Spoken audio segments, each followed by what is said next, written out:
Hello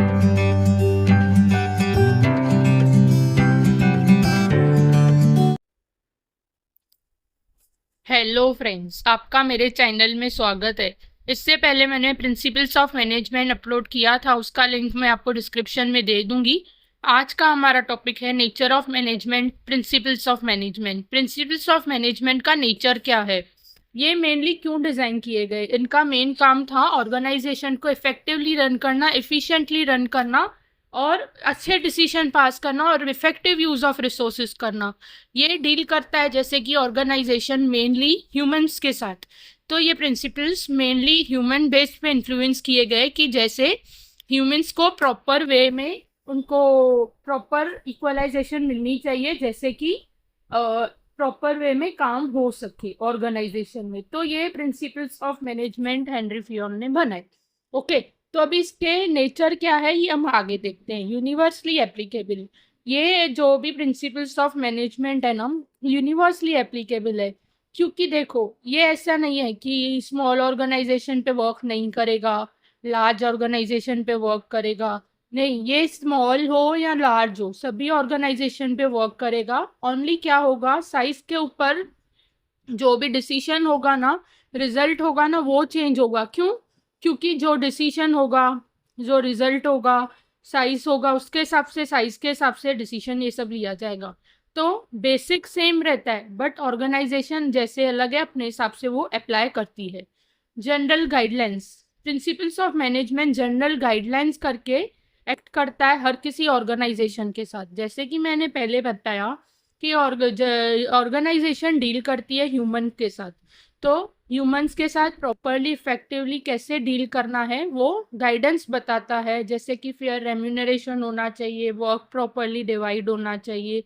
ये guidance देता है ऑर्गेनाइजेशन को कि कैसे वर्क करना है। Okay, principles are formed by practice and experiments. Principles form ही इसके लिए किए गए हैं कि ऑर्गेनाइजेशन प्रैक्टिस करके उस पर एक्सपेरिमेंट करे और डिसीजन ले। ठीक है, प्रैक्टिस करेगी तो एक्सपेरिमेंट होगा और एक्सपेरिमेंट होने के बाद ही डिसीजन आएगा। अगर प्रैक्टिस ही नहीं करेगी कोई भी ऑर्गेनाइजेशन तो कैसे डिसीजन आएगा। तो प्रिंसिपल्स ऑफ मैनेजमेंट को कंसीडर करके हर किसी एंटरप्रेन्योर को, हर किसी सीईओ को अपने ऑर्गेनाइजेशन में प्रैक्टिस करके उसको एक्सपेरिमेंट करके देखना चाहिए। ओके, फ्लेक्सिबिलिटी, ये जो भी है ना प्रिंसिपल्स फ्लेक्सिबल होते हैं, नेचर रिजिड नहीं होता है इनका नेचर। अगर समझो कुछ भी नेचुरल आ गया, कुछ भी इकोनॉमिकल चेंजेस आ गया, तो ये फ्लेक्सिबल होते हैं, क्विकली चेंज हो जाते हैं डिसीजन लेने से। अगर प्रिंसिपल ऑफ फेयर रेम्यूनरेशन है तो ऑर्गेनाइजेशन के साइज के हिसाब से प्रॉपर, अगर हम कम दे रहे हैं तो कुछ मतलब वो हमें पता चला कि इतना देना चाहिए, वेजेस एक्ट के हिसाब से वेजेस इतना होना चाहिए, तो वो फ्लेक्सिबली चेंज कर लेता है। ओके, बिहेवियरल इन नेचर, जैसे कि हमने देखा है कि main management principles deal humans के साथ करता है, तो ये बिहेवियर के, लोगों के बिहेवियर में देखता है और उस हिसाब से चेंजेस करता है, और नेचर इसका बिहेवियरल है।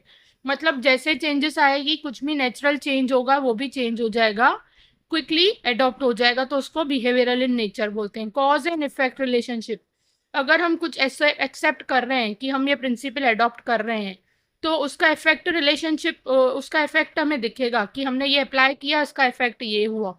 सपोज हमने, जैसे कि फेयर रेम्यूनरेशन मतलब क्या, फेयर रेम्यूनरेशन मतलब ऑर्गेनाइजेशन के साइज के हिसाब से, वर्किंग कंडीशन के हिसाब से वेजेस प्रॉपर मिलने चाहिए वर्कर्स को। तो ये हमने कॉज देखा कि क्या है, साइज क्या है, और उसका इफेक्ट देखा कि क्या है, तो ये कॉज एंड इफेक्ट रिलेशनशिप है। Okay, all principle are equal important, सब इन प्रिंसिपल्स इक्वली इंपॉर्टेंट है। ऐसे नहीं कि रेम्यूनरेशन ज़्यादा इंपॉर्टेंट है, division of work come important है, नहीं।